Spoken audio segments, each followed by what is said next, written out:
Ooh. Hello, hello. Hello, good morning. How are you? Well, it's afternoon for you, isn't it? Indeed. It's How the Alec Brits. It's really great to meet you. It's good to meet you too. Finally, we have finally done it. Finally. Yeah, I mean, what was the first? I emailed you because of this thing, maybe, or Yes. I think that was the first video of yours I had seen. It was like, now, why does a console work for me? It's so great.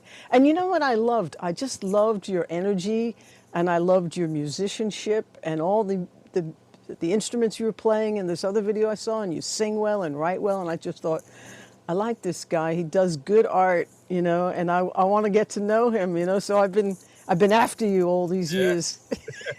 So, let's meet. Let's say hello. Yeah. Well, I'm so glad that we can finally do it, and it's glad to meet you almost in person. You Yeah, know, almost, almost. This is as good as it gets for now. absolutely. How has Yeah. your morning been so far? It's been wonderful because I've been anticipating getting on and saying hello to you. Yeah. Very good. So Very it's good. been good. You've probably had a busier morning. You've been doing a few things there. I have indeed. I've been mixing all morning here on the side, which has been very cool. Wow. And now it's always nice when you have a meeting in the afternoon that kind of breaks the day up into two parts, you know. Yes. So I've been quite excited because it gave me quite a hard deadline to get the first mix out the door. I know that's we'll have a good chat, and then afterwards I've got some pre-production with the band this evening. So, Oh, great. Well, how much mixing are you doing in the box these days, and how much is on the audience? ah, well, it depends really. I think perhaps I've taken a small slice out of your book in some ways because I didn't use the audience for the longest time. I just used it as a summing mixer because of recall was a bit of a problem. So Sure. um, for me, there's probably between 5 and 10 tracks happening at one time in here. So recalling the console is nigh on impossible. Just want to make sure. Can you hear me all right? Is everything I okay? can. It just sounds a little like I don't know. Maybe it's because I'm trying this new thing called live performance audio. Maybe Would I this should be better turn. if I turn myself up like this? Is this better for you? Hello, one, The two, one, two. the volume's better, and that's cool that you can use an external mic and headphones and have still control on your interface, perhaps, to turn up your mic. When I use an external thing, I have no control over my mic volume. Are you using your Apollos or what was the interface that you have? I can't remember your primary I interface. do have the Apollos for my recording and stuff, but for doing this, I was using this little one that I use. I think it's Sterling Audio that I Okay, used for remote recording. okay. But this is Um, sounding like you're flanging or phasing or sort of I in and wonder, out of a clear signal to a bubbly one. does this sound better? That's awesome. There we go. Okay. Well, So I was I was uh, I was still unmuted on the Apollo's console. So right now you are hearing me through the Apollo console. Um, oh, I found a way to be able to use it for Zoom. So currently we're going through the Earthworks Ethos Steve 1073 and an 1176. Um, so gotta make sure we crush that vocal. yeah, not really loudly. So I need the compressor to grip it. Right. What were you saying you were taking a leaf out of my book about? Yeah, so mixing with the audience has always been a bit of a what's the like when it comes to mixing on the actual console, one of the main problems for me was always recall.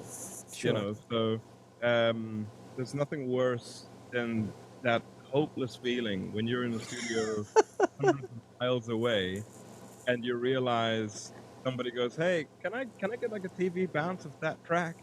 And you're like, "No." Uh, you know, so you don't sleep for the rest of your time when you're working somewhere else and you're just trying to make it match. So I went in the box for I think from April last year until about December, give or take. I went completely in the box, and I wanted to try it out because I think one of the things that happens a lot with the pro audio community is people are like, it doesn't matter, you can do it in the box, you can do it out the box. But most of the people who are saying it doesn't matter are the people sat behind consoles in my studios, and they're like, yeah, I don't need it because it's recorded exceptionally well. So um, Right. I think for me, I wanted to put my money where my mouth was and kind of really focus in on um, mixing in the box. But then something happened. I don't know what exactly happened. I think I was looking at the racks here at the studio and I was like, I miss you guys, like I know. because there is this feeling of speed, like when you use analog equipment, it's just got this beautiful instant feeling, and it's obviously got a lot to do with your hands, but it's also got a lot to do with like generally like needles on VUs are bad, and the audience like you're not looking at your input graphs as much. You're just going for it until it feels right. Right. So what I've done now is every channel on the audience has a recallable preset on my I/O plugin. So I use the EQs of the audience as inserts on my using the I/O plugin within Logic. And I'll do the same when I move to Pro Tools next month. And every piece of hardware in here has a preset within Logic. And once I've so that gives me 32 ins and outs basically. When using Logic, it'll be 30 when using Pro Tools. And what that means is once I've got the levels of everything running as I want them to, I've got my EQ stereo pairs down on the audience. I've got the Carnaby's over here and my API 550s and my NEEP 1073 and the 1176 and the DBX 160 and all that stuff and the Minultech mastering EQ and whatever else. Then I put all that in as inserts. Mix comes down to basically 30 inputs. And I can then have auxiliary buses that are routed to so basically as the insert plugin happens, then I can take the output of that channel to an auxiliary bus, and then I have a channel created with that auxiliary bus as the input, and then I print my mix with all of the EQ and processing in one file swoop. Oh, good. And then I'm using Logic as the summing device, but my mastering chain still has the Minultech mastering EQ on it. Wow. So yeah, I am half in, half out. Now that I've figured out that I can do a bunch of stuff at one moment. Initially, I was printing one thing at a time, so you just have to like wait for ages for a song to play, and you print it in place. Me too. Yeah. But now I realize, hey man, you've got 32 inputs. You can do 32 moves in one go. Right. Right. Uh, As long as you have them set up. yes. I was doing that with the tape deck too. I was like bouncing things to tape so that I could get some lovely tape compression and then bringing it back. And I thought, you can do this in one pass. You don't even, you just monitor off the, I'm like, oh yeah. It's happening as it's happening. Oh. Yes. I don't have to wait for 50 years for one mix. That's good. That's really good.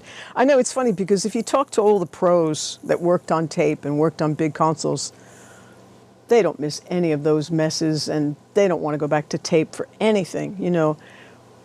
But I felt like when they took the console out of mixing, they took out the fun part years ago. So when I jumped to Logic in 2005 from being on tape machines and a big Studio Master Track Mix 32 console, I was just like, where's the fun in this? Like this little mouse all day long, And I think the mistake was they should have made the console the computer.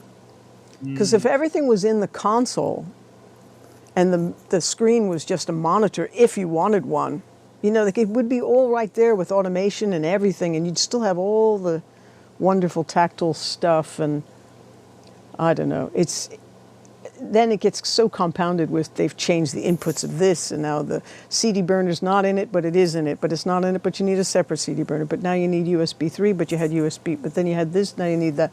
And none of the things are compatible anymore. Like you need a million adapters, and then they don't work in the hubs, and wow. It's like, what are you doing to me? All I'm trying to do is write songs and make records. Come on. I wonder if AMS Neve is moving in that direction with their Genesis consoles. I It know. definitely feels like that's more of a, not necessarily all in one, but a lot more in one Yeah. than not all in one. Yeah.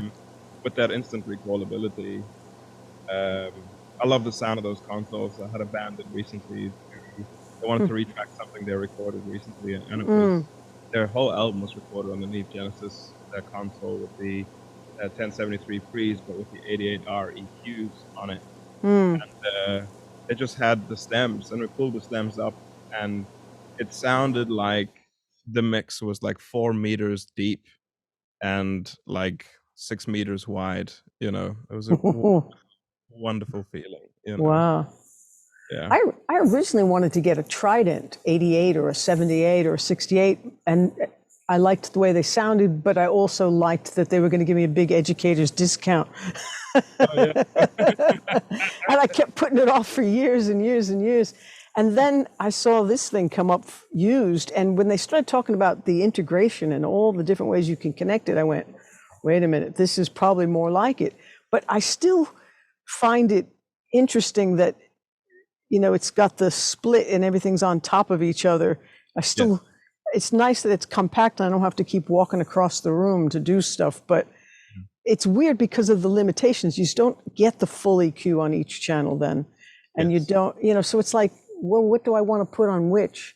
And because my Apollos are separate, they're two Yeah. 8 channels, there's a timing difference every once in a while. The converters don't react in the same way. And sometimes I have a delay. And so then I just do what everybody says, like just do some subbing and Yeah, just get it I down. don't know. It's disappointing. It's like it's not really a mix on here.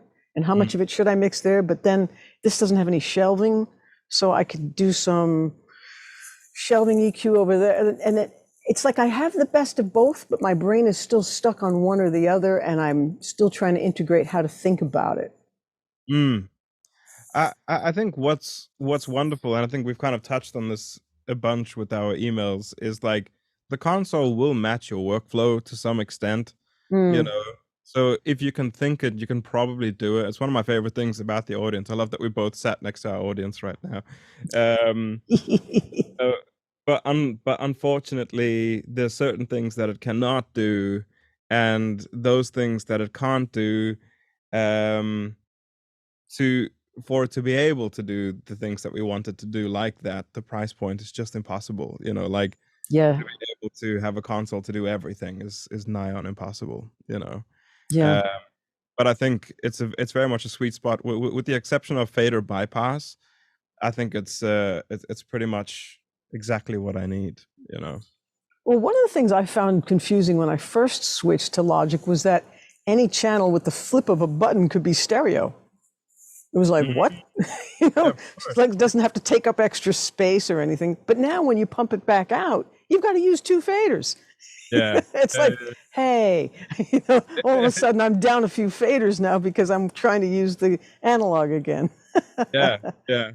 I think it's an interesting thing. Like, well, when you when you take the output from Logic, provided the actual thing is in mono, you can obviously say mono out 16 or whatever. Right. That's one of the things that's summing with the console. When you have something in mono, it just sounds so without sounding blatantly obvious. When something's in mono, it feels like it's coming like right between the eyes on the desk. And within the DAW, it doesn't feel as um, perhaps separated is the word that I'm looking for. Although we always talk about how consoles glue things together, which they do specifically in the bottom end, it always feels a bit more kind of together and nice. When something's in mono, it just feels like it's head and shoulders above everything else. And it feels beautiful without being louder. Wow. So like a pointed image. And I love that. So Big, then, do you have a strong center? Do you mix in scenes like some engineers talk about how there's like a group of things here, group of things there, group of things here? Kind of. I cascade my mix down. So like I try and get everything down to 4 buses at the end, you know. So Mm. I have my lead vocal bus, my backing vocal bus, my music bus, and my effects bus. But one level up from that is all of my drums go into one stereo auxiliary, Mm-hmm. and I have the parallel drum bus coming off of the auxiliary because I like the sound of all the drums being heavily compressed and gently fading that in. Uh, Mm-hmm. and Same goes for the different backing vocal parts, specifically if they're like staccato or legato parts. I want them to be in separate auxiliaries because the compression is in different speeds for a lot of the times, that kind of stuff. Sure. And then the EQing, depending on what vowels, if they're very nasal vowels, I'm obviously going to EQ separately, but I don't want to EQ Mm. every vocal. I prefer to, work in big steps, So Right. as much as I can, I put things in groups, and then as it goes down to the bottom of the session, there's 4 faders that just live at the bottom, and it's the lead vocal, the backing vocal, the music, and the effects. And on the music one, I try and do most of my bus compression and that kind of stuff. So then on my final summing, like on my master bus, when the compression happens, I'm not compressing the vocal twice, so Yes. much of my compression with the music bus as possible, and then have the lead vocal. Like nothing on my master bus does more than maybe 2 dB at the most. Wow. Uh, but that's just to kind of make sure that the vocal doesn't dip every time a kick drum is hitted with a bit of spirit behind it. Right, right. What was your first instrument? Because you play so many things. Drums, drums. Yes? That's the big one. Started when I was very young on the drum kit, and then kind of started playing the guitar or noodling on the guitar when I was 16. It's a good Uh, word. yes. I've always been a drummer, and I've always wanted to be a bass player. I think that's Hmm. the way things go. Uh, Nice.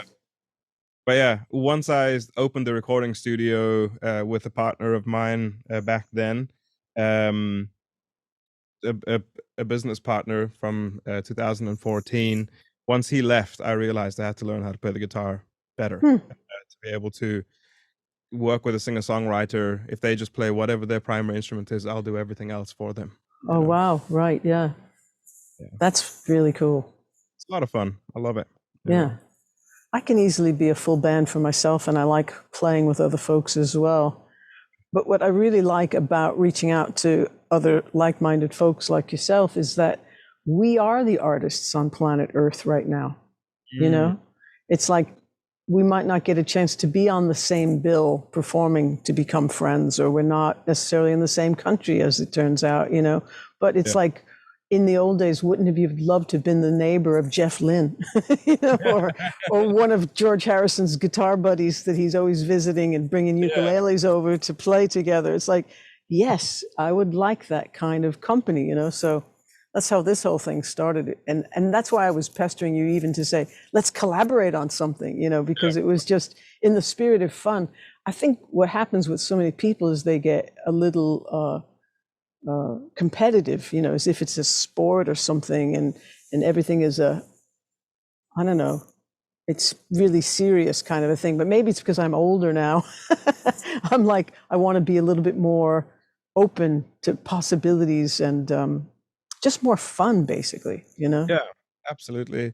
I think competitiveness does play a big role, probably in tandem with ego. I think like those Mm-hmm. two things tend to run pretty close together, and like you say, as you get older, Yeah. that kind of slacks off a bit. But I think the uh, the other side of it is just time management. I think young musicians, Yeah. myself very much included, it's just the game of how many times can you say yes.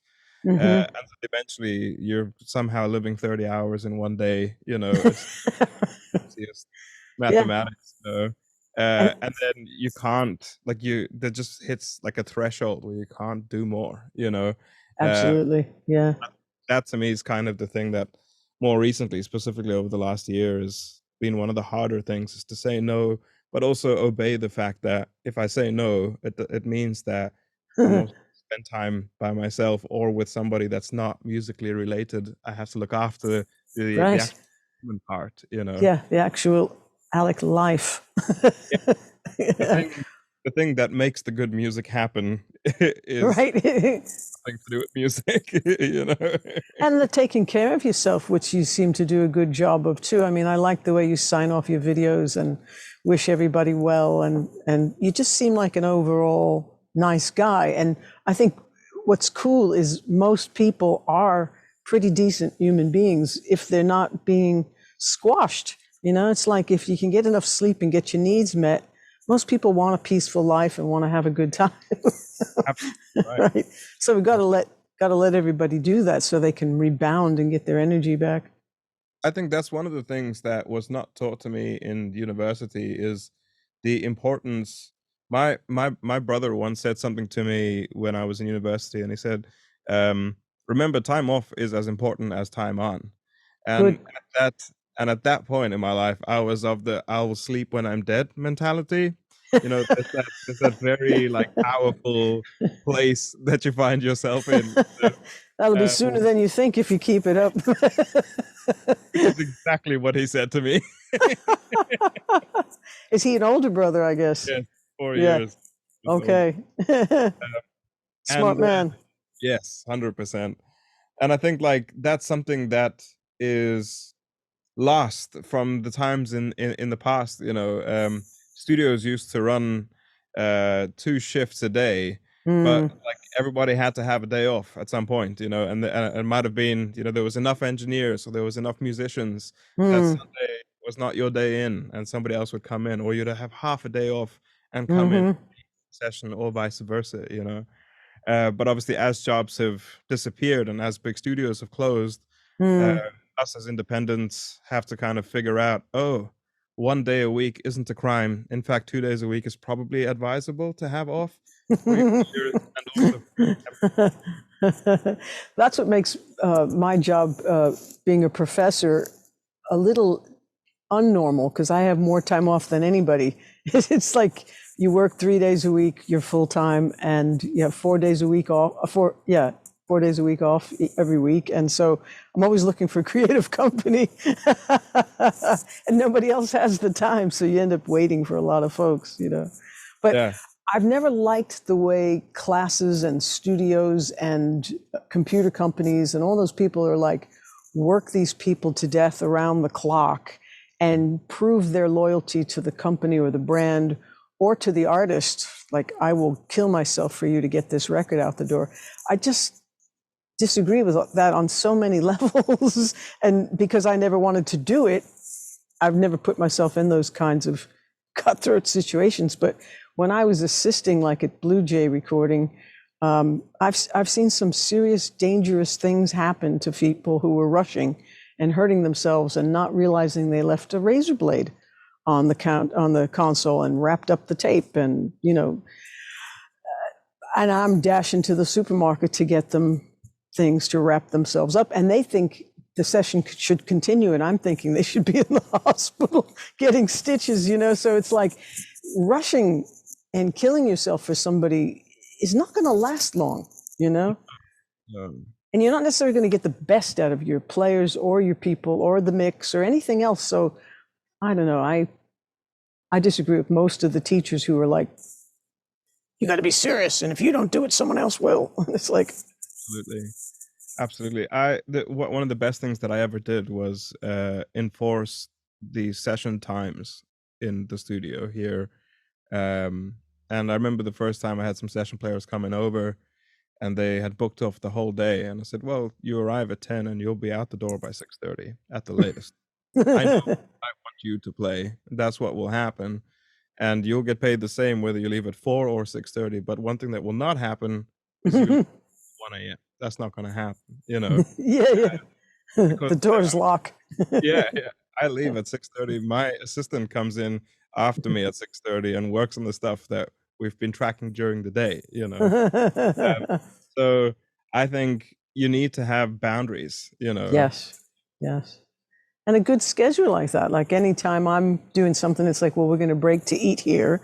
You can have as many bathroom breaks as you want. And, you know, it's like, I need my snacks, you know, like I have to eat every 3 hours or I become very miserable. Yeah, yeah, yeah, yeah. Could I Could I ask you about your lecturing in Berkeley? I mean, you casually reside on the knife blade that is the cutting edge of the industry. You know, you're seeing all the like youngest people coming through the door. Y- Hmm. How did you end up there? Obviously, you're not short on talent, but you've obviously been there for a long time. Like, can you give me a rough background story of how you've ended up at Berkeley and how you're finding it now? I was 11 years old, 2 years into guitar lessons, and my teacher said, "You're ready for this book." And it was called A Modern Method for Guitar by William G. Levitt. And I said, wow, for a level one book, when I was doing the assignments, I thought, this is pretty difficult for level one, because I had been through some Mel Bay and some Alfreds. And he said, this is a college textbook. They use this at Berklee College of Music. And I said, wow, there's a college where you can go for guitar? I want to go. So even though I was of the generation born in 1960 where my father said, well, you know, you're a woman, you don't have to go to college. You know, you probably just get married. You don't need to go to college. Uh, I just had my heart set on going there because I loved guitar so much. Mm. So I was a student from 1978 to 1982. And then one of my teachers was really cool, and he said, you know, what are you going to do after this? He's like, you explain things really well. Why don't you consider teaching here? Because they could really use some good teachers. And you're an artist. You're not like an educator that is all, you know, about rules and, I don't know, things that almost aren't musical, aren't important. They're the nuts and bolts, but they're not the whole thing. You know, it's like when you'd have a teacher who would say, well, basically, this song's just in the key of C. It's nothing really that interesting going on here. It'd be like if they walked into the Taj Mahal and said, well, there's a few 2x4s and a couple of screws, and I'm sure they used a hammer, but I'm not impressed. And it's like, you can't keep bringing everything down to its ingredients. Yeah, it's just basil, it's just garlic. It's the mix, it's the blend, it's the heart and soul, it's the love you put into it, it's the sum of the parts that Yeah. makes something magic. I don't know what gives me the goosebumps, but that's the part I want to teach. That's the part I want to share with other people, is the magic, you know? So I got hired in 1984. I've been there ever since. Been trying to get out ever since. No.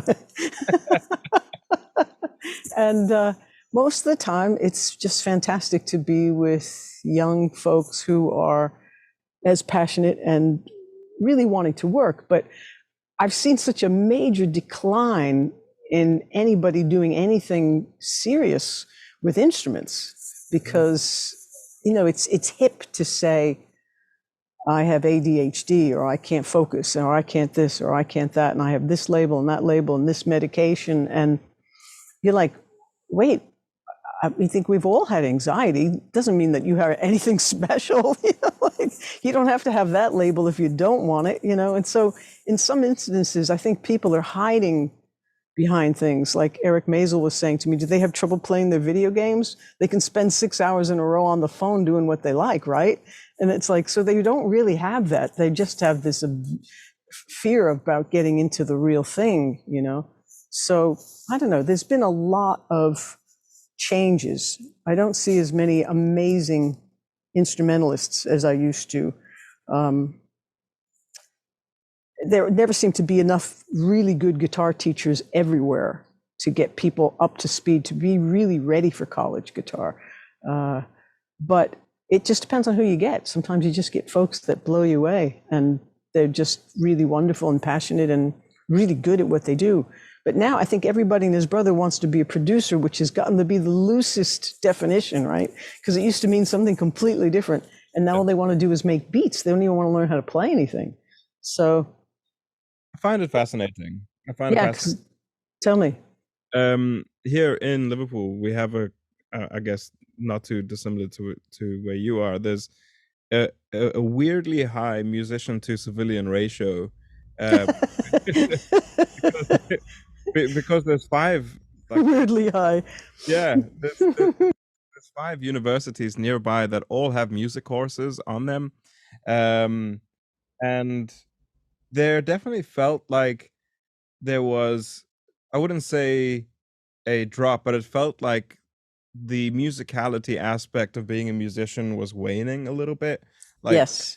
it was losing a bit of its like intentionality kind of thing. And then Yes. post the pandemic, there was this group of people that just showed up, and we've got some beautiful jazz nights here, nothing like over the top, but we've got a couple of beautiful bars. Mm. And on Tuesday night there's this bar called Fred's, and it's packed with 18, 19, and 20-year-olds just absolutely ripping it with different jazz standards, neo soul, just hitting the hell out of it, and it's so good. And when Awesome. when there's a band in, you would expect the audience to be my age and up, but it's just absolutely rammed with students who are not musicians and are musicians, and like the jazz renaissance that's happening in Liverpool is really exciting. And there's been a couple of big bars that have opened up that are pumping Wow. into musicians. So it seems quite interesting. The difference, obviously, you know, for every 200 musicians, there's going to be three that will make this a full-time job. That's always been the case, I guess. True. So I guess the actual number of exceptional musicians that want to do this hasn't really changed. It's just the overall average is shifting slightly, I you think you're right. Yeah. but it is wonderful to see the different kinds of musicality, because I have this little theory. Well, I have two theories. The first theory is you don't listen to what your parents listen to generally, and the people who are now 18 years old, their parents would have been like, late 80s or like 80s and 90s, like babies, Right. um, so they would have, been listening to all of the stuff that I liked growing up. So they would gravitate towards the opposite, which kind of pulls you into a very interesting musical sphere, opposite, from the 90s and 2000s. And then Hmm. if you're into your instrument and then this pandemic hits, there's only Mm. one direction you're gonna go. You've learned your basic tunes that you need to know, and that direction is not country music most of the time. You go into blues and jazz. That's Yeah. just, I want to get better. What do I do? Oh, here's this cool neo soul thing with like a bedroom person, and then all of a sudden it's like, oh, have you listened to Yeah. D'Angelo? Have you listened to Black Radio? And then it just goes all the way, down that beautiful path. And now I think we're likely going to see people that were in university during the pandemic times, the ones that took it as an opportunity are going to be like virtuosic, because they just had an unfettered opportunity to just and obviously again, this is a very tiny percentage of people who would be disciplined enough to Mm-hmm. go, hey, I can just practice my way through this. Right. But That's cool. yeah, it's wonderful to see some of the bass players, drummers, and guitarists, and of course keys players, but also like vocals, like jazz singers are, Mm. it's like they just disappeared for a bit and they're slowly coming back, and they're all like half my age, which is the coolest thing in the world. Yeah. So I get really excited about the future. Some of the people that I mentor are like 15, 16, and like they show me what they're listening to, and I'm like, I didn't even listen to that. That's amazing. Like Yeah. it's so cool. So I love that. Yeah, because we used to always be aware of the fact that if somebody was a great musician, they did a lot of studying of either jazz or classical, and then everything else was cake for them, like so. I remember when the pandemic hit, one of my friends wrote to me and said, "Oh my God, we were made for these times," because we just loved going deep and being able to stay home on purpose to do our thing. So when people were saying, "Well, did you get another album made, or did you have trouble finding what to do?" It was like, "Are you kidding? I put out a ton of music. I had a blast." It was a great time, except for all the people I knew who got sick or died, or it was like, I can use this time easily, yeah. mm, mm. That was what pushed me through the door to start a YouTube channel. You Oh, know, really? yeah, Nice. it's a pretty weird story if you'd like to hear it. I would. I would. So I've always I've always been a big fan of YouTube itself, and obviously, as anybody who's bought anything that's 19 inches wide, we're all YouTube people. Because we have to know, either we're going to buy it or we've bought it and need to like be confirmed that we bought the right thing. Or we got to figure out which one to buy. Yeah, word. Uh, so there's an amazing pro audio retailer here in Liverpool called Studio Care, and they've been so good to me. One of the guys that runs the place, a guy called Rick, he's always been in big support of the cabin and how it works here, and he's kind of always had the best advice whenever I phone about a piece of equipment or if I'm having a hard time with business. Like, how do I deal with people who don't pay? Like, he's the guy I call, and thankfully he's patient with me, and we work through things. And during the pandemic, Wonderful. yeah. So during the pandemic, he knew that I could play all the instruments, and I had done a little bit of filming for them in the past, shooting out an old U67 compared to a new U67. And it was like I borrowed my girlfriend at the time's camera, and it was very basic. Everything was like super laid out. But he sent me a message, and he said, "Listen, there's this new product called the Neve 1073 OPX, and can't get anybody to test it because nobody can hire people to come in and play. Oh, We can't work in the same room. So would you be up for filming and talking about it?" And I was like, okay, terrifying, but obviously yes. Gotta give it a go. And a new Neve product. Like, who's gonna say no to a new Neve product? It's just right. like, Let me think about it. Yes. yeah, saying yes while I'm zipping up my jacket and making my, you know. So so we go and have the weirdest pick up and drop off moment. We can't like touch each other, so like this OP box, gets put outside of the door. I see him on the other side. I pick up the box. I go home and disinfect the box. Yeah. With my UV lightsaber, so, every studio's got three. So I So, obviously, I shoot the video first thing I've ever shot, like that, and it's still one of the most viewed videos I've done. And I pack everything up, take it back to Studio Care, and Rick says to me, "Did you enjoy that?" Oh, sorry, I'll do it in his accent. "You enjoy that?" And I was like, "Yes, I did enjoy that." And he said, "Do you want to do it some more?" And I said, Yes. "Okay." And he went and he took a flatbed trolley and he put it by the door and he said, "Pick 10 things." Awesome. And they have, like Charlie, it's like Charlie and the Chocolate Factory in this warehouse with these huge aisles of every dream piece of equipment. Like, Yes. I could review something every week from now until I'm 95, and I wouldn't even like scratch the surface in that place. It's not I gonna happen. love it. I love it. And that's fantastic because around here, you can't see these pieces of gear. You can't touch them. And you don't know which one you really want. You definitely don't get a chance to hear them. Yeah, yeah, which is so sad, It is. And it's just pure geographical happenstance that they are literally 15 minutes down the road, I love that for you. It's That's it's beautiful. and they took, right now I've got a shelf that's full of things to review, and they've been so patient and so supportive, which is one of the coolest things ever. And then since then, it's obviously like building a relationship with different brands and that kind of stuff. It's a part of the industry I had no idea that I would be a part of, and I had no idea that I would want to be a part of it as much as I do. Really? Yeah, Really? I Well, never thought of writing tunes for YouTube reviews. It's the weirdest niche. you said you're writing songs for the YouTube Yeah, yeah. That's how. just to use the gear. Yeah, that was it. And that's obviously like the unique selling point, because it doesn't matter if you like me and what I do. It almost doesn't matter what I'm reviewing, because you're like, there's gonna be a tune in the middle of this, and he's gonna crack a weird joke halfway through. And he's going to return the gear in perfect condition because he's a gentleman and he's a great musician and he takes care of his stuff, so everybody wins. Yeah. I know I've been doing videos, just wanting to put home videos and whatever's on YouTube since 2007, long before there were subscription bells and follow this person or that, and I was endorsing equipment before there was ever this kind of technology or video aspect to things.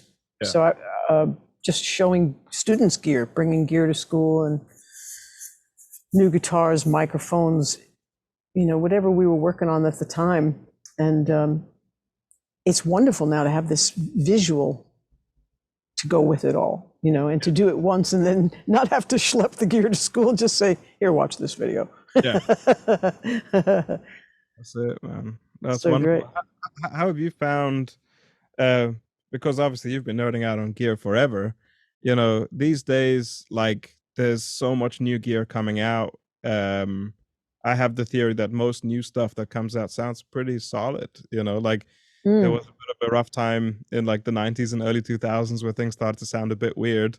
Uh, it's weird to see the price of those things go up now, but like, um, Mm. how are you finding the modern gear market? You are really into some cool stuff. I love the work you've done with, like Tegula and all those like amazing brands. Like, how are you finding the modern gear now compared to the stuff that you used when you were having to take a cab from one end of a console to another?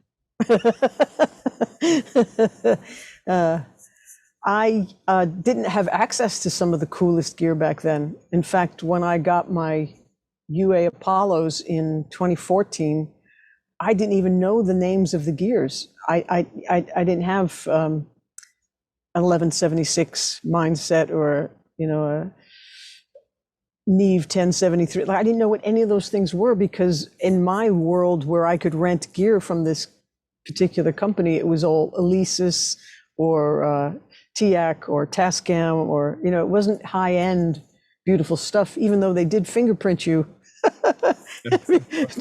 to lend you the gear, to rent them to you. So I had to learn all the pieces and learn about what they actually were. And then, of course, I started craving the real stuff. Yeah. So I had bought a used recording channel off eBay from Tegler, and I couldn't get any sound to return. I started talking to them about it, and they were helping me with the cables. There was something that might not have been set right for America or something. I can't remember what it was. But in the process, they said, well, why don't we send you a new one?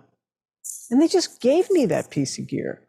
And then they started giving me these massive discounts on anything else they made. And I was like, wow, thank you so much. This is incredible, So I love the working with other companies because of that mutual trust and because we all need each other in that way, like they need people to use their stuff and they like creative folks like you to be using their things because they want to see it in good hands and used well. Yeah. They're good tools, they're good instruments, they're their heart and soul of what they've created. They want to see people who know what they're doing enjoy them, Absolutely. So yeah, we're a godsend to them and they're a godsend to us for making this stuff, really. And generally, like I've had brief conversations with the guys from Tegula, and like they just seem like the nicest people, Oh, definitely. Yeah. And generally across the board, if I'm talking to guys with Cranborn or with Audient or Neve, Joe from Neve, like it's just really rock solid humans, that I love we're all, that. we're all just trying to make it work, and we're all nerds, we just We're all nerds. Yeah, I know. we all love it. Yeah. But when did you realize that creative process of playing an instrument could be turned into a recording? I mean, I know you went to a recording school, but like, how did you even get excited to do that? Because that's a jump a lot of folks don't make. They just want to be a player. Yeah, well, my cousin had a recording studio growing up in his dad's house. Um, Ooh. there's video footage of me, at waist height, wandering about, knocking on drums and seeing them use the old, what are the old DAT recorders, Mm-hmm. So I Are learned those how. on YouTube?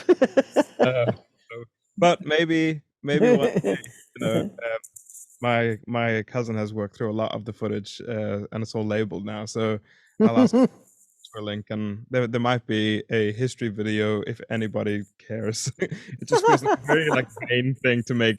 So this is how I ended up here video. Not really, yeah. So I've always been aware of recording studios, and I had my first pro session was for EMI when I was 16 for a traditional South African artist called Tshepo Tsula, and I played in a tune called God's Lifestyle.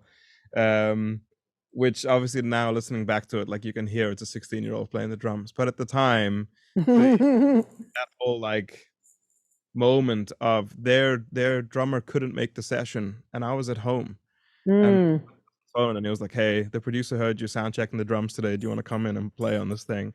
And I ended up doing that song and a couple more on that album, and that's I got awesome. yeah, and then I thought that that was it. Like I love playing, and I loved session playing. Specifically, session playing in the studio was like my most favorite thing. And then when I moved to the UK, and I was in Lippe. I didn't study recording. I studied composition and production. You know, so I didn't Mm. learn sound engineering because the production course and the music degree was super limited. Like you didn't learn the intricacies of anything. It was like broad Oh, strokes to kind of just get you through. You know, if you go to a studio with an engineer there with you, then you can oh, communicate how you want to do stuff, and you can use logic. You know, right. but I didn't study sound engineering. That was a like how I engineer now is a byproduct of being a record producer. Well, first somebody pretending to be a record producer for the first 5 years, and then Sure. becoming a producer after that. Um, but there was a moment in my third year where I had done a tour, typical story of a tour where I was like a three-seater van and all three of us were in the front and like sleeping on top of, you know, the venues that we played and that kind of thing. And I'd done a few of these and I realized like if I play drums every day for the rest of my life, it'll be a really sad life. It's not the life that I want. You know? Because at that point, I'd been playing drums, you know, I started playing really young, and it sounds like a really musically entitled thing, but, like, if you're 22 and you started playing like, I was playing in the church band with my dad at the age 7, so, Mm, like, by the time you're 22, you've been doing it for a minute, you know, yeah. um, and you're allowed to, like, feel like it's not the perfect fit, you know? So, I knew that studio drumming was the thing that I loved, and, I was working with an Very incredible cool. called John Withnall at the time. He's the guy that assisted on the Coldplay Parachutes album, and Wow. he saw me playing at a jazz gig, and the last set is like a jam set, and he just said, "Can you come and do a recording session tomorrow?" And I went in, working on the session, and how he was so starkly different to obviously everything I was seeing in university, but also how records were made in South Africa when I was growing up. Like in South Africa, it's how much can you record in a certain amount of time, Oh, and wow. this guy was like, how well can you record this, and how fast Yes. can you do it? You know, it That's was so cool. first, speed second, and Nice. I met a bunch of people during that time, and I realized that even when I wasn't playing the drums, I just wanted to sit in the control room and watch this guy do stuff. It was like, Absolutely. and it looked like he was never doing anything, but everything just sounded enormous, you know? I know. What are you doing? Like, how does this work? And in that exact moment, I was like, oh my God, I'm feeling that excitement that I felt when I saw,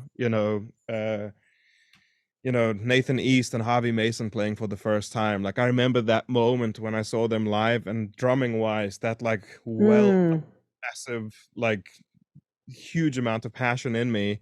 But in yes. that moment in Pass Street recording and consequently many times in that building, I saw engineers doing stuff and I saw producers working and I was like, this is so much more exciting to me because not only can I play the drums on these recordings if needed, but also you can put people into a state of mind that makes them perform better than they usually would. And Wow. get to use equipment that makes them sound naturally better than they actually are. Like if you use people, like I don't mean that in like a slight, but like if you find the right mic for the right voice, Yes. it's like you go into the control room after listening to the person singing in the room and you push up the fader and you can't believe what this piece of circuitry is doing to complement all of your favorite parts of somebody else's voice into a place that isn't real, but it's so much more beautiful and stunning to just witness, you know. Um, so that was like the lid coming off of this moment, Pandora's box, and there was an engineer called Tony Draper who was extremely patient, and I had 10 million questions a day about everything, Yeah. you know. And he was extremely patient and spoke me through a whole bunch of it. And yeah, one thing kind of led to another, and that was it. I just realized I will always play drums, but Yes. the thing I would love to do until I get old is work with other people on their music, and in that way, it Yes. doesn't sound like a sad life. It sounds really interesting because it's never the same thing. You know, like Exactly. I appreciate people who can go on tour and play the same set, or people who work in theater. It's a beautiful thing. Mm-hmm. But for me, it doesn't like that doesn't sit quite right. I need to be challenged and I need to learn every day. Mm. And when you get an artist that calls you out on your bullshit and you have to push harder, there's nothing. uh, I I love it. love I love the way you explained all that, because that life force, that thing that took over you when you knew you wanted to play drums or knew that you wanted to learn more about the studio, that's that thing so many people aren't aware of in themselves. They don't know what makes them come alive. And that's so important to follow those things. And any way you define it, any amount of percentages of zillion instruments you want to play or gear you want to know about or how you want to participate in it, whether it's live or on a movie or behind the camera or on the stage, it's like it's up to all of us artists to define those amounts and to be on different tours and to do different things as they strike you, as they matter. What do you do that's counter to that, that is non-music, that is also like a fantastic hobby or a passion? Film photography, Me um, too. medium format. It's my jam. You love that, huh? Are you Yeah. Go on. are you using any of your photographs in some of your videos? No, on my personal Instagram, it's just a collection of those photographs, really. Uh, Okay. I think that there is something sacred about having a hobby that is not related to what you're doing. Yes. And I I was in a long distance relationship with somebody from Nashville, and she asked me one day, so what are some of your hobbies? And I just listed off things I did for a living, and she was like, you need to do some work. Like, she just said to me, you got to work on yourself. Like, man, that's not a real answer. Um, so I quickly realized in that moment, I was like, oh wow, I need to do something that's not musically related, because Mm. what do you do on the days off? Can only visit your brother so many times before he's like, come on, mate, please Get find something else to get a life. I've always loved photography too, and I like the whole video thing. do. I wish some of that gear wasn't so expensive, because it would be fun to play around with all that kind of different things. I Yeah. like making videos. I've made a couple of interesting behind the scenes and album videos, but that was even with what was the iMovie? It's so much better with DaVinci Resolve and some of that stuff now. But just a few months ago, maybe about half a year or so, I was just getting a little bit down, like everything I do is music, even if it's off on giant tangents this way or that way with recording or different instruments or writing or performing or being in a band or whatever. It's still music, music, music. What else on the planet am I interested in? There's a billion infinite new things that I know nothing about. And Yes. I've always liked cars and riding mowers and Mhm. segways and various things I've been on over the years. And I bought a Can-Am Roadster in November. It's got the two wheels in the front and the Yeah, one yeah, wheel in the back. And I'm like, where did this come from? And it's like, well, you've always loved things that move. yeah. So See, that happened. And then this podcast happened accidentally. So that was wild. jeez. Just to segue, sorry, I mean pun intended, to to the Can-Am steering mechanism, the way the wheels lean, it's Mm. one of the coolest things. The way the body turns. I'm a huge fan of like engineering. My dad and I have always been very big into cars and anything that is Hmm. watches, cars, boats, planes, whatever. But Right. I saw a Canon was at a motor show in South Africa. I must have been quite young, and I just couldn't believe the engineering to make that thing work. So what a wonderful purchase! Congratulations. Oh, thanks. I'm still looking at it in the garage going, what is that? What are you doing with that? And then when I'm on it, I'm like, woohoo, like freedom, What let's fly away. uh, what are you shooting at the moment in terms of film photography? What cameras are exciting you? What film is making you like excited to shoot? I had a Canon T3 for the longest time, but now my iPhone is sharper and Or almost more up to date, right, with 4K and all that. So I haven't known what to get that isn't enormously expensive, that isn't going to be outdated. And then the next person I do some teaching videos for is going to say, well, you need such and such. This isn't up to par anymore. We can't sell these videos. It's like it changes every week. So I haven't bought anything. yeah. I What do you recommend? oh, like filming wise, I'm kind of stuck between a rock and a hard place. I've shot everything with the Canon 5D Mark IV, that's on my channel, and that's a camera given to me by my brother. Um, but it's starting to act up. It's about 10 years old now, so it's starting to act up a bit. So part of me just wants to go for a new Canon, like an R5C or something like that. But the Nice. pickup on it is just ferocious, you know. Well, you got to talk to them and show them your channels and work out something. Like you can lend me your camera gear, and I will keep updating my videos with your new camera gear. I think that there is something to that, but if you give me 1 second, I'm going to show you the coolest thing that I've bought recently. Yeah, sure. This is a Sony CX405, and it's like Yes. cheapest handycam you can buy at the moment. And 4K or 5 or. 1080. This thing shoots 1080. Oh, okay. It's the opposite of what you think I'm about to explain to you why I bought this. So it looks it looks super nostalgic, which means the quality isn't like super amazing. Mm. Um, But it I can like things that look like film sometimes instead. Yeah, I wouldn't say this looks like film. It's got a feel to it, and it's like ultimate dad cam, vibe. So like that Dad look, cam. it's just got that thing, and it's got the super zoom. Um, but it costs like a couple $100, and so it's got a warranty. It weighs absolutely nothing, and it fits in your pocket. But what's Mm. so cool is that I've had it around the studio, and when artists are in or when a band is in, they just pick it up and they film stuff.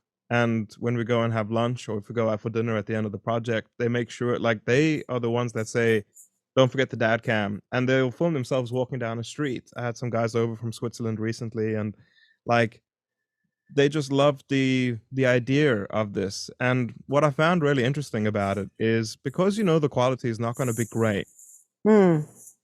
you're not concerned about the things you're usually concerned about, like setting up loads of lights or making sure that everything's perfect, or what lens am I shooting with here? Like, what's the deal? Mm-hmm. Everything comes down to story, and the guys absolutely love it. So I've been testing this and getting the correct settings, and I'm gonna buy a second one. And when Wow. a band is coming in, I'm gonna send one of those cameras to the band a couple weeks before they come in. They can shoot before they arrive at the studio of what the songs are about, what they're working on, how's their travels to get here, um, How exciting, how they make coffee, whatever they want to shoot. And then right? I'm going to do the same thing about them. And it's two people that might not have really spent much time together. And then during the process of the recording, we'll keep filming with the two cameras, and then at the end I'll have a folder full, and now that I am trying to mix my productions less, I'm giving that to a mix engineer now. I want to build videos about the EPs or the albums that I'm recording with people that will accompany the release of the album, but it's all shot on the dad cam. That's awesome. Low pressure, maximum story. So Fantastic. this has really changed my view on what the next camera I buy should be. And I love mirrorless cameras. I think the quality that you can get with them is absolutely incredible. For the product reviews, there has to be a certain level of quality that is kind of expected because of the tech review world now, really. Mm-hmm. So I'll never shoot a product review with the dad cam. I might shoot some B-roll with it if Right. feels kind of right. If I want to shoot into a nostalgic moment or whatever, I can quickly do that. Um, but Are, there's there's a camera by a DJI called the Pocket 3, and it's got a gimbal built into it, oh, and it's nice. 4K or 6K, I think. It's got great low light performance, and you can set it up, and it will track you as you move around. So you Right. establish a shot, and then as you move, the camera will follow you. Mm-hmm. But the best part is, again, it's tiny, and some Mm. prohibitive factors for me, like if I've had a long day of recording in here, the last thing I want to do is set up a filming rig to talk about, I don't know, a microphone or anything like that. But if it's Mm. one camera that I can just put down, Yeah.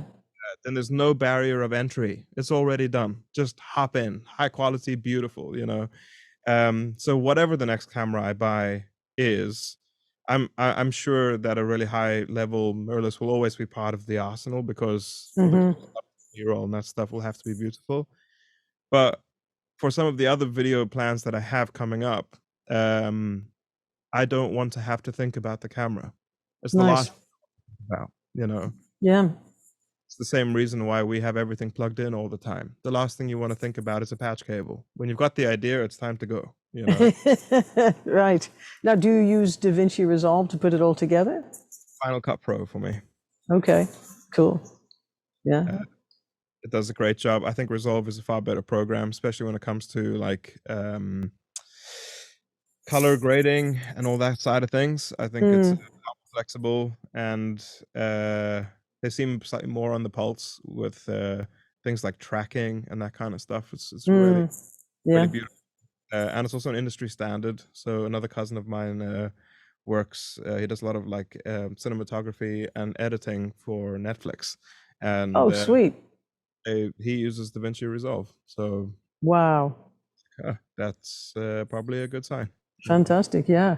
I have that Hoheem Pro and it does do the tracking and stuff. It's a gimbal.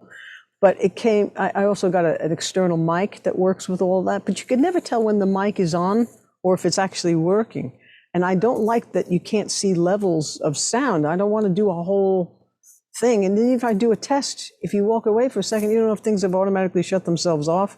So it gets really frustrating for somebody who's like a professional audio person to be looking for those indicators and they're not there. Yeah. Something I found that's been quite freeing is I bought a Zoom uh, recorder that's got a lapel mic. So on some of my more recent videos, there's moments of me wearing a lapel, Mm-hmm. and that's just a standalone recorder with a micro SD, and it records in 32-bit float. So I've got a preset on RX that just makes the volume one volume for my voice. Uh, Nice. you can batch process stuff, takes out the mouth clicks and the plosives and all that stuff. But that way, because on the 5D, the onboard microphones are horrible, and if you to get an XLR in is a whole story with that mic with that Yeah. system. I just thought, let me get a lapel, and it's been really freeing. Like, Oh, good. check the Neumann MT48 video that I did. It's a lot of lapel work, and you can see me like jumping through different scenes, and that's Mm. because of the lapel. I would never do that if I didn't have the lapel mic. So I'm Okay. more likely to record, or more likely to be inspired to record, if I've just got something that's very fast, you know. Yeah. So highly recommend that Zoom BT, the Bluetooth recorder. It's great. Does a good job. Nice. That's really Yeah. cool. Yeah. And you can walk around with it because it's wireless, you know. So Nice. Now, what about your creative process? You say you write songs. Do you do that on a regular basis, or does it matter? How does that factor in for you? it's happening more and more. So when the YouTube channel first started, it didn't really happen. It was I I never felt ready to write. I'd been in loads of bands and I'd wanted to write with the either the lead writer in the band, but I never felt like I had a voice and I always felt like, why would I wanna write about anything? There's nothing interesting. And not talented at it, so why would I move in that direction when I could work on something else, you know? But obviously, as time goes, it's just a muscle that needs to be flexed really and worked more and more and more and more. And a couple of heavy heartbreaks later, all of a sudden, you've got things to talk about. Uh, and yeah, so now, like, I haven't put up a YouTube video in a couple months because I've been writing with bands a lot. So in the Wow. past, the band would come and I would produce and then mix the record. And now all 3 records that are coming up that I'm gonna be producing this year are all co-written and then produced by me. So that's like for me, an album is like split into 3 parts: the writing, it's the production, and it's the mixing. Uh, Mm. but I would never want to do all 3. It just feels like a lot and a bit greedy, you know. I Um, always have to do all 3. It is a lot. yeah. I have done it. I just don't enjoy it, you know. Mix G on any song, by the time you get to like, you know, GHI, you're just like, Yeah, I remember when we wrote this, you know? I'm tired of these songs. Yeah. And I don't think that I can deliver the highest quality product to a client at that point. So Mm. I think 2 out of the 3 is fine. But writing and production. So anyway, at this point in time, I've written enough stuff for my own record now. My goal was to do 50 demos for my record. So every video that has come out on the YouTube channel, they're all public voice notes of the concept. And as if you look at the early ones and you look at the more recent ones, you'll notice more music's happening. Yeah. And it's pushing into that thing of like, okay, I think I found the tone of the record. I think I found the subject matter of the record. But I've just needed to mine through a bunch of just weirdness to get to that point, you know. Wow. But with the bands, we're to tonight the pre-production with the band I'm going with after this call. That's an EP that's co-written with them. Just finished writing an album with the band from Switzerland called Baba Shrimp, and I've co-written 4 of the 5 tracks with St. Catherine's Child for her new EP, for her new album that we're recording in April. Nice. It's like that to me is a huge amount of joy. It means that I can't do much YouTube stuff because writing is, for me anyway, at this point, I find it creatively consuming. I just Mm-hmm. go into this zone and then Mm-hmm. end of a session, there's nothing I want to do more than not music, you know. I would What like to disappear, you know. what helps you get into that writing zone? Um, it depends. There's 2 different camps, for me personally. If it's a co-writing session, the other person, usually my approach with them is come in here with the verse and a chorus and let's work through it. Hmm. Uh, that way I don't inject too much of my identity into what they want to write about. Okay. We might end up not using that initial first verse and chorus. The chorus might become a verse or something might shift. But Right. I don't like the session to start with like this series of ideas. Maybe I like that one. Let's go with that. Come in with something specific and let's Okay. talk. And then Nice. usually have a coffee, chat for about an hour, and then jump in. If I have the voice notes are my favorite thing in the world. Then I would have written down the chords and the lyrics that they already have at that point. So when they come in, I Mm. don't have like the fastest ears, so it takes me a while to work things out on the piano or on guitar. Whatever instrument they're not playing is the Mm-hmm. one I use for the writing session. And then for me personally, when you see the stuff on the YouTube channel, that stuff usually begins. I try walk on the docks here in Liverpool every day, and Ooh. sometimes you'll get one line. So you know, I'll write something interesting that comes. You know, I've got these 3 notes on my phone that have just got different great opening lines. You know. sometimes I'll sit here in the studio with a guitar, or at home with a guitar, and something musical will start to happen, and then Mm-hmm. I'll be able to walk in and crack on. Other times I'll Crack on. write an entire paragraph, or a chorus without any music, and it just sits. Uh, Mm-hmm. and then it's always nice when the lyrics are in place, because the music part is the easy bit that I love, you know. Yeah. Um, but the lyric part is like one to put into perspective, to shoot one YouTube video for a review, it's between 3 and 5 days, and 3 of those days are music, you know. So it's just like it's so intense, because that's just writing. It's just a long time to write, and then it's a long time to record, and then it's a long time to film the recording, and then it's Mm. it, you know.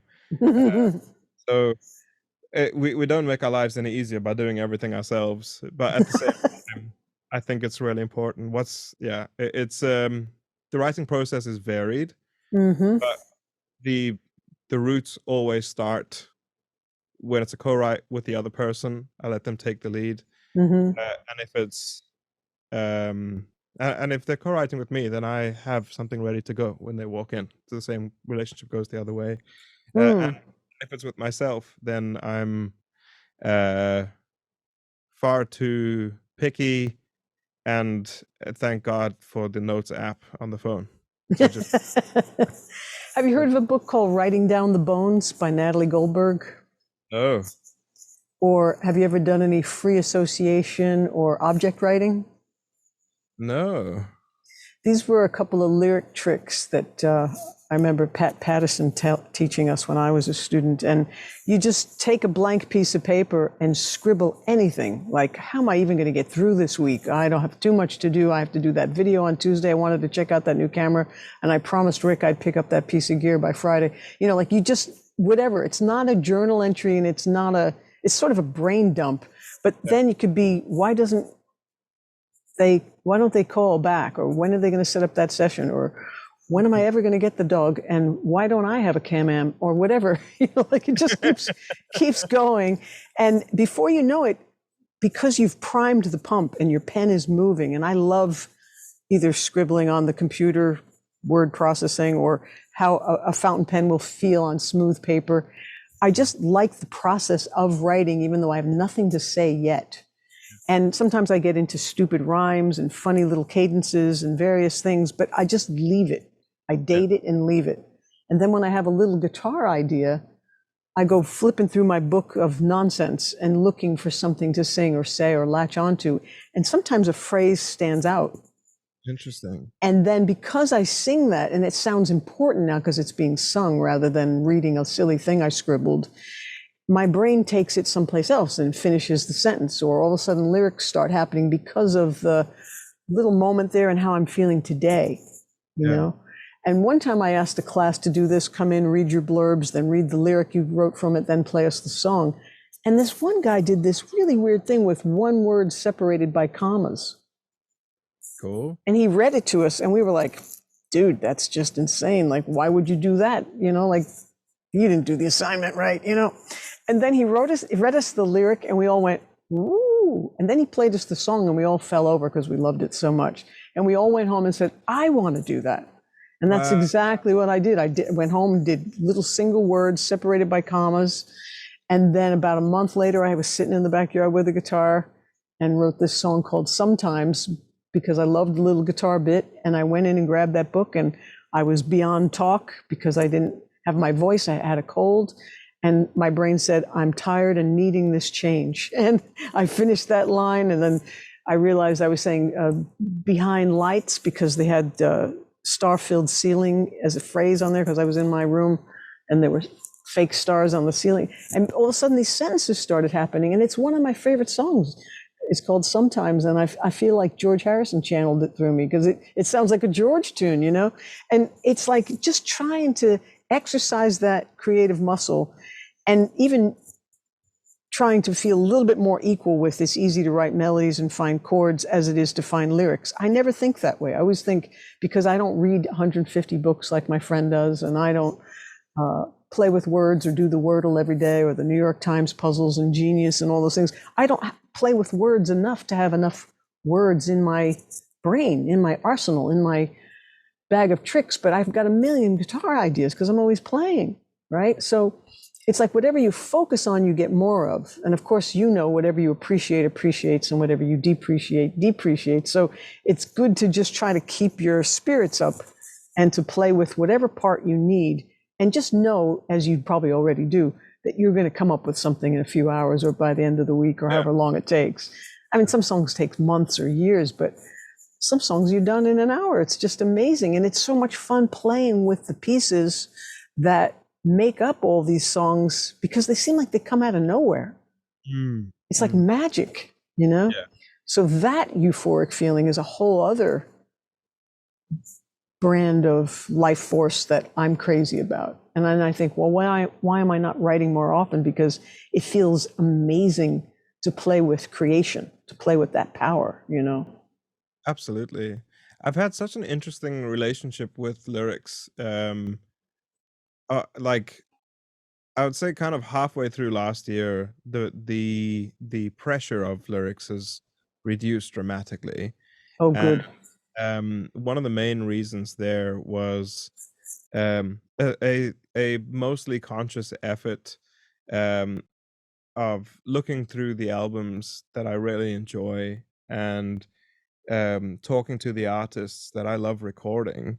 And I'm fortunate to work with amazing songwriters. And the congruent line that was kind of drawn between all of them was the distinct lack of metaphor. And what they're writing is profoundly not personal in terms of like self-description, Mm, in terms of their approach of describing a situation, how they can voice something in like one of the coolest ways. Like there's a song that I recorded mm, with a an artist called John Witherspoon, and it's called Talk It Out, and it's a song about how him and his dad are separating in closeness over time. mm. It's one of the most beautiful things I've ever recorded. His voice, he sounds like John Lennon, which is amazing, but like he his lyrical capabilities are ferocious. The same goes for St. Catherine's Child. She's got this tune that we recorded um, called Every Generation, and she wrote it about her father, who was at that time very ill. Oh, Um, uh, she actually almost won Americana Song of the Year at the AMAs. awesome. Just happened this year with that song, which is amazing. But her distinct lack of metaphor in that song is just unbelievable. Huh. And when her and I started writing together on my stuff, um, I started to really enjoy the power of when you can hop in a song halfway and within 2 lines, you know exactly what the song is about. It's just a magical moment, and the the chorus almost becomes like a callback to the overall thing, Hmm.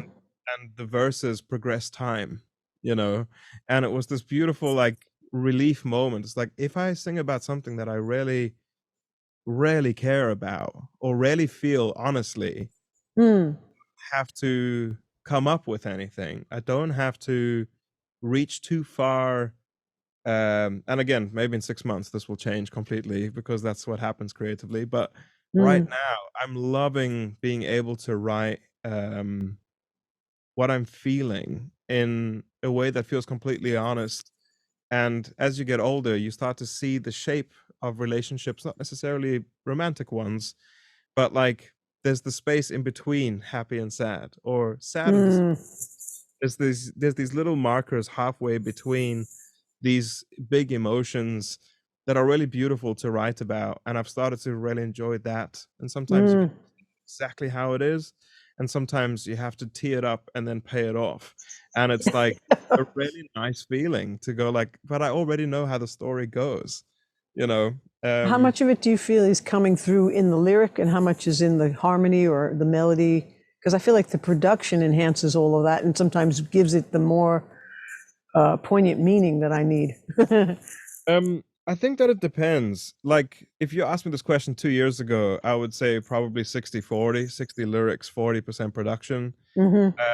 Now 95/5. I think, like, the production part of it, uh, which sounds like the weirdest thing to say as a record producer, but, like, when I sit with an artist or with myself and I play the song on an acoustic guitar or on the upright or whatever, if it hits in a specific way, if it makes me feel the feeling, that elated thing, Yeah. then the role of the production is to not mess it up. And that is the power of a great tune, you know? Mm-hmm. I think I've worked on a lot of recordings where, and a lot of them are on my YouTube channel as well, where the production got the song over the line because the song wasn't strong enough. Mm. So that was like objectively not strong enough, you know? So uh, Mm-hmm. you can kind of use production to seduce the listener to stay for longer. Right. Uh, and then at the end of it, you're like, thank God they stayed. The production. Um, But the but song was nothing there. the song was was just the door, you know, and the production, you know. Um, but it's so much more interesting when you realize that you're working on a song or you've written a song where the listener is excited to hear what the bridge does because the bridge is the moment where everything pulls into focus. And if Mm. you structure the story right, like St. Catherine's Child is really good at this, but like if you structure the story right, the bridge is like it has to happen. It has to happen, you know. So at that point, the sound of the snare drum is less important, uh, than how well everything is supporting the lyric. You know, I think things Yeah. like microphone choice, that kind of stuff, can amplify Mm. the message of a song. But I think that it's not as important as I thought it was, you know. Uh, Mm-hmm. it's, you know, it's the old story of Yesterday, the Beatles tune. Mm. If they did a big rocking arrangement of that song, been right, and they had enough tools and power in their arsenal to arrange that however they wanted. Mm. The only way it was gonna work was with a beautiful string section, Paul, and a guitar. That's it, you know? It wouldn't have worked if it was done in back in the USSR style, you know? You know what I mean? Like, Yeah. Well, it's it interesting because I used to like how George Martin was sort of invisible in a way with production style. He was more prominent there as an arranger. And then I used to think a really good producer was a good arranger. But then there are some producers, who say, no, I'm part of the band. Like I'm controlling the dynamics, I'm controlling the flow with the compressors, I'm making that thing really pop, or I'm taking care of making it what it turned into, because you can listen to the basic tracks to Instant Karma and it just sounds like a band playing in the room. And then you hear all that slapback delay and you go, oh my God, that's the tune, you know? And it's the same with Bob Clearmountain with Springsteen's Born in the USA. You hear that basic track on Mix with the Masters and you go, oh my God, Bruce is trying so hard and the band is just not backing him up. The band is not happening. And as soon as Bob puts that gunshot sound to that snare, that's the song. So my brain goes back and forth between, I guess it's wisdom then to know what any particular song needs, of course, but you can't say like one way of producing is better than another because they've each made hits, and they've each made the song happen. So we know songs can be arranged and recorded in infinite ways, but which one is speaking to you right now that you're going to release, I guess. absolutely, absolutely. I find it like fascinating when you, um like, one of my favorite examples is the Johnny Cash America records, where he was redoing Mm, popular songs. right. Was it the one with Trent Reznor?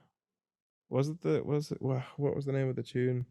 Um, I can't remember exactly the name of it now, and that's gonna kill me because when I'm driving home, I'll be like, "Ah, that's what it was." But I thought that was the original. Like, I had never heard the other version. Sure. When I heard the Johnny version, I was like, "Wow, there's no way this could have been recorded. Like, this is exactly how it was supposed to be." Well, obviously, shock of all shocks Right. when you hear the original is this massive, heavy-hitting tune, and I think that sometimes the path of least resistance with regards to a band sound is obviously Mm, nothing wrong with that. Um, but when you break it down to its absolute bare bones, and as a man who's very sick singing this tune, um, the power of the song is amplified by 200%, you know? yeah. That's And his sincerity, oh my God, his authenticity. Yeah, you yeah. can't beat that.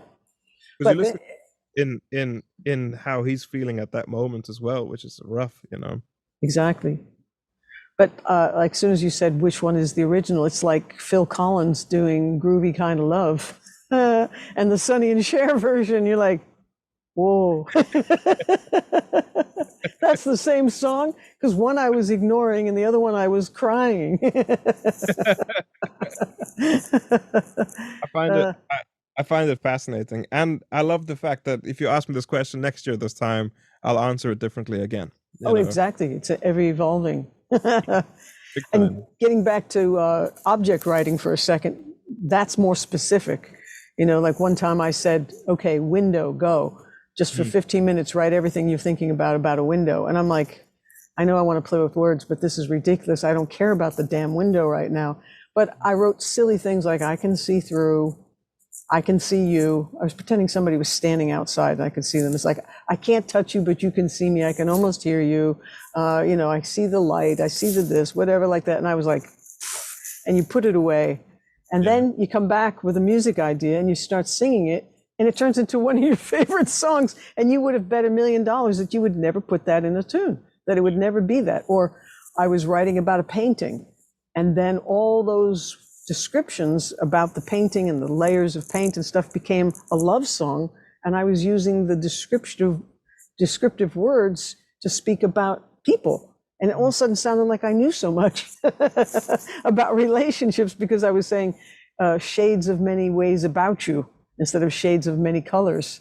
Because I Yes. was looking at the shades of many colors and turned it into shades of many ways about you. So it's nice to, like, some people make complete opposite lists, like kidney rock, you know, earth picture, or, you know, like Yeah. they take like all the food and then all the places and all the verbs or all the nouns.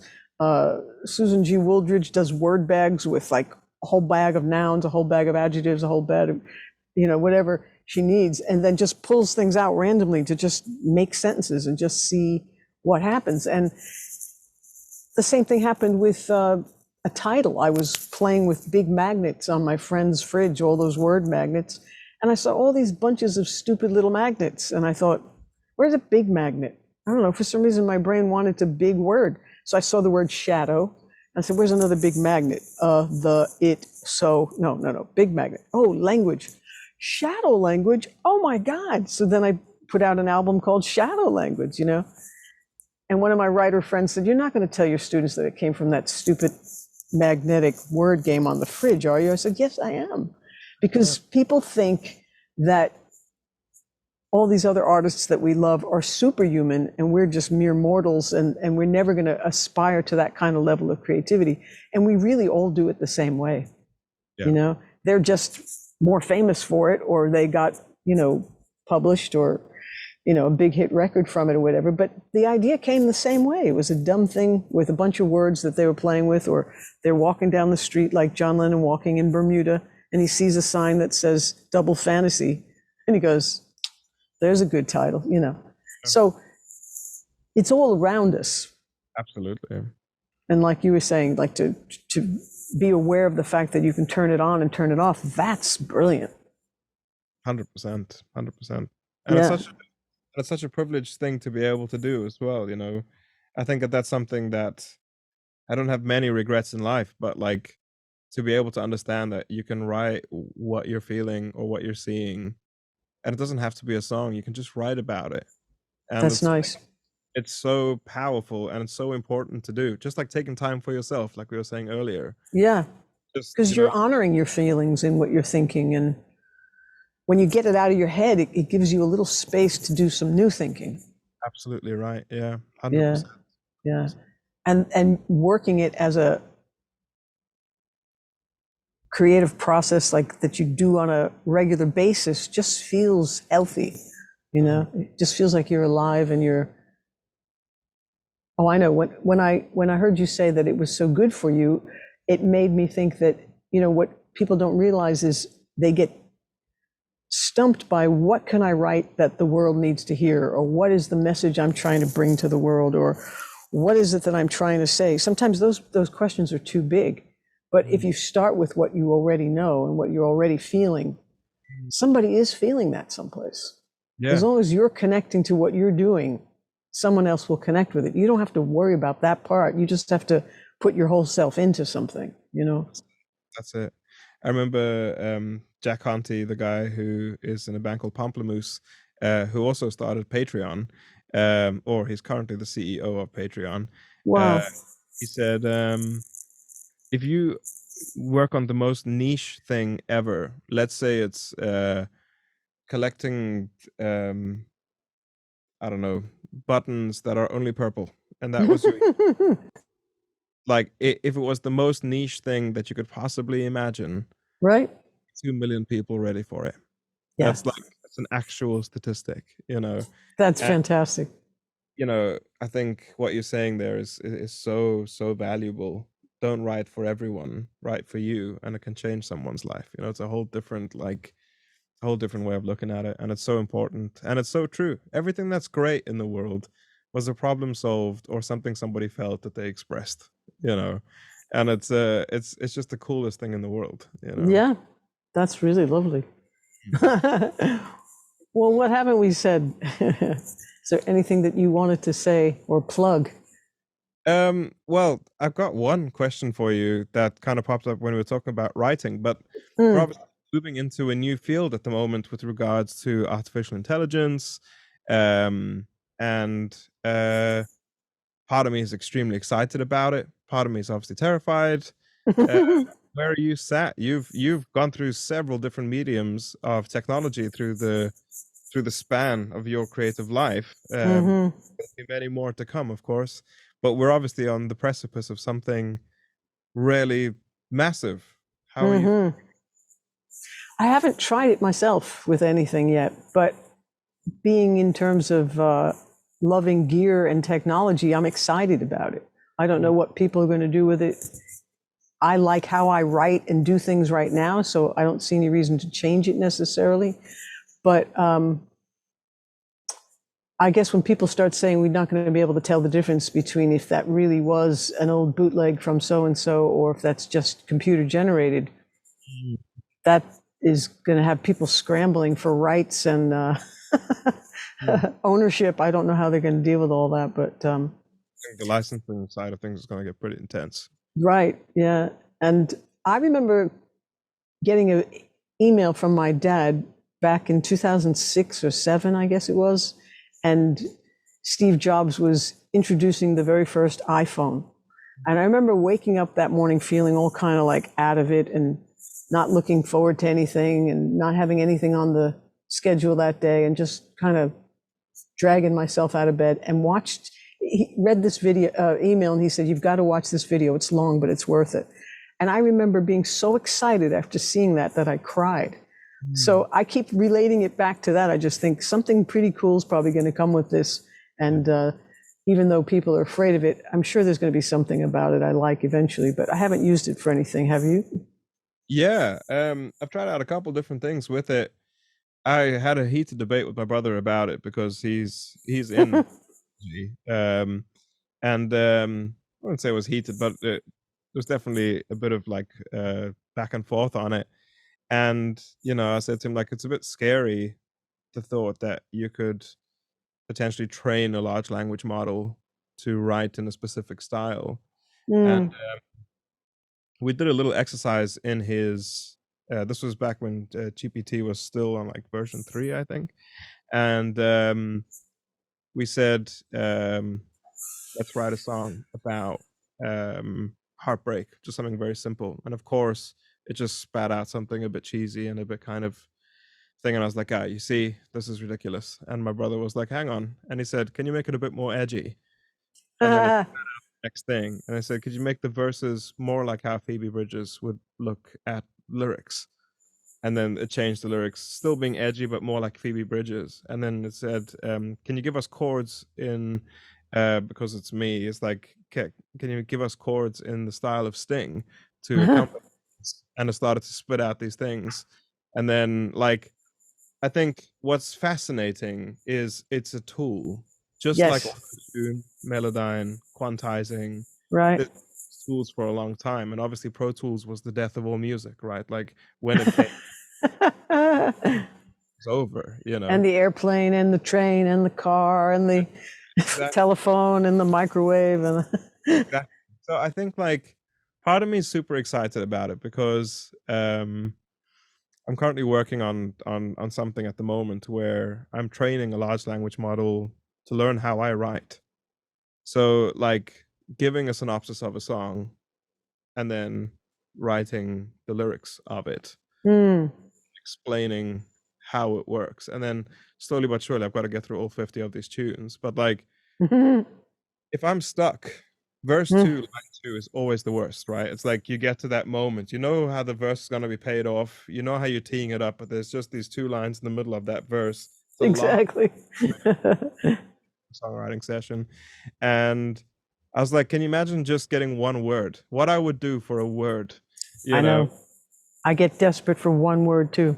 It's one word, you know. And I think in that way, it's kind of like if I think a drum part's pretty cool, I might just quantize it and just see how it feels and go like, okay, that is pretty interesting. Now let me nail it and kind of go back to it, you know. But there's Right. like a certain level of discipline and perhaps ego that pulls me in that direction. So in that way, I'm quite excited to see how AI is going to, just purely from a lyrical standpoint, help and kind of move things forward and almost like check if there's a better, if it thinks you might be able to nail that rhyme better, like it might say something like, I like the way you've done this, but if you try it like this, it might flow a bit better within the meter of what you're trying to do, you know. Does it give direction like that? That can do. Wow. So now, whatever you're contributing to it, is it in a private way that you can keep your voice yours, or is your voice now available to everybody? Currently, I think it's per like chat, you know, so I think it's your inputs to it. And then But that that comes, whole chat's going to sound like Alec Brits. I believe so, yeah. So Okay. I've Yeah, got one, because sorry, I've go heard on. of these people that are trying to come up with a format or an interface type of program where you have to pay to keep your thing yours, so it doesn't spill out for the masses to use your language, let's say. Yeah, I mean, perhaps. I don't know enough about it to have a strong opinion on it yet, you know. Yeah. Um, I like, just do like my choices in the way I do things, that I just don't put stuff in the cloud, and I don't, yeah, I put my music out, but when it's done, but it's got my name on it, so I don't know. Yeah. I don't know. Like, I feel like, you know, every generation you look back, you know, and like there was people that put asbestos in roofs, and the people who made the asbestos knew it wasn't a great idea, but they still did it. And then, you know, Oh. their kids were like, ah, I can't believe you did that. And then there was like the smoking generation and whatever. I think like when I have kids, like my kids will be like, how did you give away so much data? Like, what's What were you like thinking, Dad? that? And I think in that way, I'm obviously quite sensitive or perhaps a bit nervous about the aspect of these tools that are coming our way. But in so many other ways, I'm also so excited for it. Yeah. And But I like your thought, though, of like, I just need a word. I mean, I'm like, look through a magazine quick, or open up a newspaper, or, rhyming dictionary and a thesaurus. It's a tool. It'd be so cool to have something finish something like that, and just nail it. And you go, oh my God, that was great. Like you just get to it a lot sooner. Yes. But like I remember even the font they use for Finale has all the music symbols. I thought, what if I just take a regular paragraph of words in a word processor and change it to that font and see what chords it comes up with, see if there's anything interesting. I didn't find anything. I only tried it once, but it's the same kind of idea, I think. No, absolutely, absolutely. I don't know. I am genuinely very excited about it. Is there Yeah. anything that's coming up for you, or that you're excited about moving into 2024? Is there anything that you're kind of feeling curious or excited about that you're about to embark upon? Um, riding the Can-Am when it's above 45 degrees. Because in my mono suit, it's been okay, but it's like, woo, like, I don't even like winter sports. What am I doing out here? And see when it's any colder than that. So that'll be interesting to see what those adventures bring. But mostly there was a little bit of time off from being down here in the studio. I had talked to so many people, and it got to the point where, like, no idea is a good idea. Yeah. That I needed a break. So I'm looking forward now to come back with a fresh brain and to enjoy all this cool stuff in some new ways. I think I've always wished somebody like you lived nearby and say, have you tried this? You could do this. Did you ever hook it up this way? You know, like I don't even know the possibilities. There's so many. And I originally have all my IOs in the patch bays over there, just doing the regular IO plug-in with Logic. But like your console is the centerpiece Yes. of your studio, right? So I still have that as separate, this is separate, or any combination in between with everybody hybrid. And I'm not sure if I'm going to change anything or make a plunge to go one way or the other, you know? Yeah, I am not one for advice. But what I will say is, like, is there any distance between you and the idea you currently have, or that moment when you're like you've just finished rinsing out a mug at the sink and you go like, I need this now. Whatever is a delay between the initial idea and you picking up a guitar or turning on a mic Yeah. is a very hard no. So like in this, like, I have changed the entire studio around since my original studio tour to now, where everything is wired in all the time. There is Nice. no moment like if you said to me, you know, I'm going to send you something, I'd be able to put down piano, bass, and drums within about an hour, you know, and it's like Wow. that's recorded, you know. Yeah. Want to have to set up anything. I don't want to have to think about setting up anything. Right. Whereas in the past, I'd have to be like, okay. So for me, simple systems allow for the greater quality to come out the back of it, you know. Yeah. So to the point where now I've got 2 Apollo X16s, and I'm like, I would like to sell those and get 1 Lynx Aurora N32 in and out, Right. because that is still there's still too much going on. There's I too know many, what you're saying. you know. And my Um, Mac is overheating all the time. I have a wow. 2019 Mac, and I have 2 fans under it. It's sitting on things. But every once in a while, it's just too hot, and everything starts blinking and going crazy and glitching and in and out of record. It pops things. And I'm like, I'm in the middle of singing here. You know, like, gets so mad. Yeah. Whatever can be simplified, you know. Yeah. Like I think as time goes, I will sell the Audient and I will get a bigger desk. But if I Really? could have the same mic pre's, the same EQs across everything and have beautiful analog outboard effects, Mm-hmm. um, that's like the dream. And the next step is to get a radar machine and like just completely get out of the computer, you know. Uh, Wow. that Because would the radar lets you do the digital editing, but it's a completely standalone thing. Yeah, and you can run Pro Tools on it. So it's like, but it's only that machine, you know. Right Right. now, I'm talking to you on the machine that I watch series on. I'm talking to you on the machine that's recording everything I ever work on. I'm talking to you that does all of my video editing. Yeah. It's one machine that does everything, which fits in my remit of least things possible. But I would really love to also not have to look at a screen, and I I'd know, love to me too. like go that way. And the radar seems to be not only sonically head and shoulders above everything else, but Hmm. workflow wise, it's going to force me to be a better musician because you just have to work harder, you You have to know. listen. Hmm. You know, so that's That's, exciting. that's why I got the 1 inch tape machine, because it looked like my Tascam 38 and it was Mhm. 16 tracks, but I haven't used it yet for one whole song. You know, I've used it for pieces of songs. And that might not be true. I think a lot of it was recorded on a song of mine called Seasonal Blues. I think I did that whole thing to tape, but then I mixed it in the box, you Yeah. know? So I don't know. When the computer gives me trouble, I go, I'm going back to tape. And then when I can't edit or do anything good on tape, I'm like, I'm going back to the computer. Why can't they give us some? They can send a man to the moon. Why can't they? But a few people have now said you should go to radar.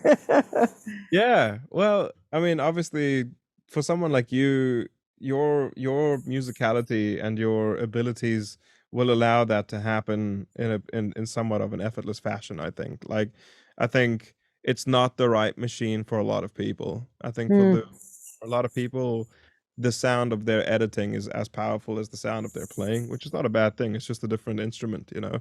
Uh, Hmm. but I think if you are there for light editing and mostly performance, then Yeah, something like the radar is an extremely powerful tool like that just can a do a digital lot. recorder, basically. And they sound amazing, obviously. Like they've got a totally different sound to them, you know. Uh, Really? yeah, yeah, yeah. You should watch. Rick Beato did a thing with the guy who produced U2 and a bunch of other things. What's his name? Daniel Lenoir. Yeah. And he talks about it a bit there. But it's fascinating. It's really fascinating, and it's something that I'm busy training my assistants at the moment because I don't want to sit hitting record all day.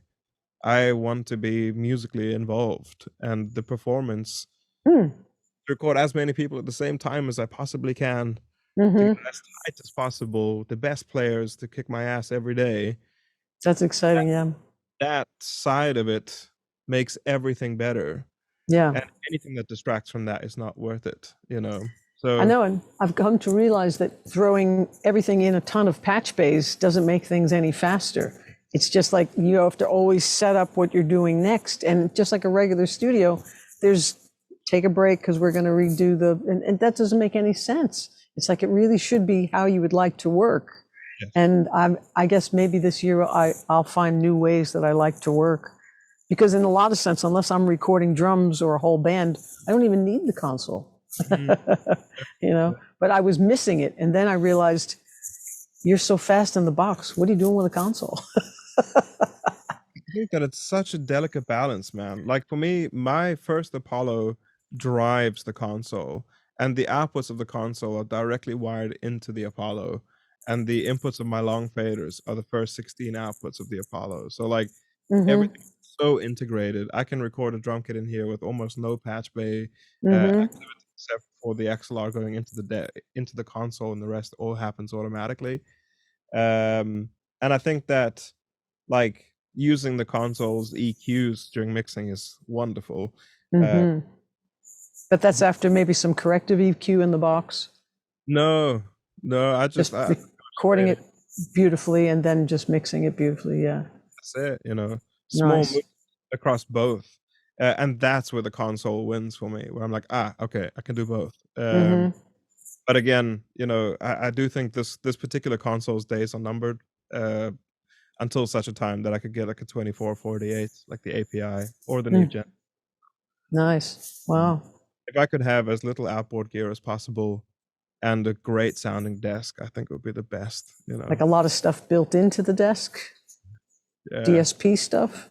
No, no, analog bits, man. Analog bits would be the best way to go, you Yeah, know. yeah. I'd But one run. just not much outboard gear at all, just not much effects or any of those problems.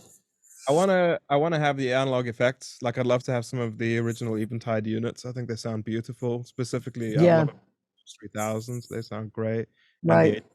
89. I'd love a pair of Bricastis as well. They sound amazing. Oh yeah. Uh, Have you done Seventh Heaven? yes, The plug that's lovely. it's on every mix I do. I'm not even kidding. Like I every. know. Me too. Um, but yeah, I would love that, and I just love my compression to be. If the console had great compressors, then great. But most of the Mm, consoles that I'm looking at don't have the kind of compression I'm looking for. right. Do you Um, use this onboard compressor much? Because I find that everything comes in way too hot from it. I can barely ever use it because it cracks down on something so aggressively. the gain staging to the console is really important. So like my Apollos are set to plus 24, and when I'm recording in Logic, I try and record to 0 VU, which I think is minus 14 on the Logic scale of, Okay. and that's kind of 0 for the desk. So when I'm sending things through to the console, my threshold is pretty much like almost wide open most of the time. Mm, Um, and I don't want to see the light turn on, because when the light turns on, exactly. 3 dBs. But if I take the compressor out, then the mix falls apart. So Oh. like I make sure that in Logic, when you send stuff out, you've got your output faders right at the end. So Hmm. sometimes if the mix is feeling a bit too heavy, then I just pull them down by like 5 dB. Yeah. Uh, and then the console breathes a bit more. But the thing that I love about this desk that I missed when I was in the box was when you hit the console hard, it doesn't break up, it just bends a little bit and it Yeah. sounds good. Whereas It's in a the nice box, thing. you just hit this wall and it's like, you remember when you used to put like a stocking over your face? Never did that, but I didn't like the way it looked on other people. Right now, I have my Logic returns coming here as well as the 1-inch tape machine. So the 1-inch is the coolest because it's like it goes in and it comes right back. But Yeah. Logic, I still have to output it to each, sub bus. And, it's like every project. I wish you could do it globally so that you don't have to do it for every song. But then you've got to just use a template and I don't record the same way. So Yeah. not every song needs the same template. So there's like, no matter which way I go, I don't find an actual solution. Yeah. Yeah. I think it's hard to kind of commit down. And I think I've kind of found it freeing more recently to be like, on my Apollos, it's literally labeled like Apollo input number 1 is kick. Like it doesn't even Mm-hmm. say Apollo. It's just it's always Mm-hmm. it's always in the same place. Everything is Yep. laid out exactly how I want it. I have Um, that labeled that way too. just so that I don't have the option of doing it differently.